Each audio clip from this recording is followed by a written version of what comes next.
The most frustrating part about watching average people participate in politics, whether it comes to elections or just everyday things, as someone who studied politics and worked in politics for the last decade, is everyday people not being able to evaluate politicians who they're placing all of their trust and admiration and hope in based off of their substance and their vibes. When I say vibes, I think you know exactly what I mean. It is the politician that you want to sit down at a bar and have a beer with, who's funny, charismatic, doesn't really matter what their political views are. You just kind of like respect them and think they're cool as a person. This is the king of winning people over based off of vibes and vibes only. We live in an era where honestly, vibes is enough to win elections. Vibes is enough to convince the average person that you should be in power and that you're gonna make their lives better. What substance specifically is in politicians is knowing exactly what a politician is about. Whether you agree with them or disagree with them, they have a very specific point of view. They have policy ideas. They have tangible things that they want to do outside of their personality. Example of this is Bernie Sanders. He is 100% substance, 0% vibes. If you put him in front of you, in front of a camera, he is just going to spew out policy ideas.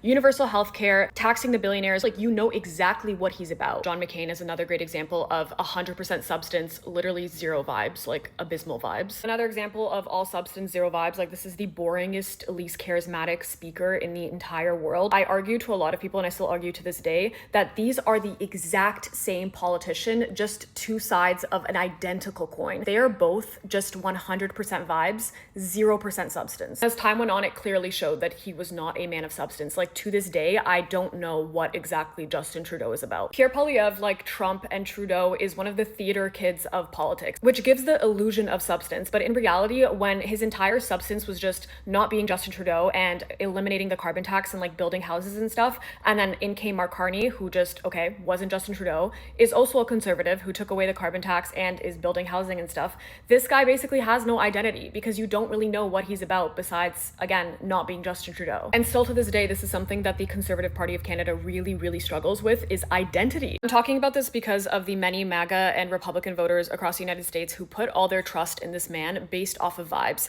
and are now finding out like, hey, there is literally zero substance. We are being completely screwed over in every which way, top to bottom, and we kind of just got duped based off of vibes. This is a man who had zero substance, zero vibes, Gavin Newsom, but suddenly developed vibes, making people like him a bit more. But he never really had any substance, and now he's kind of developing a little bit of substance. That's not very trustworthy. My argument here is that while vibes are fun, vibes are great, we all love them, you need to evaluate politicians based off of their substance. What are the direct reasons that they are doing this horrible job that nobody wants to do? They must have ways that they want to make your life directly better. They can't just be a vibes-based politician.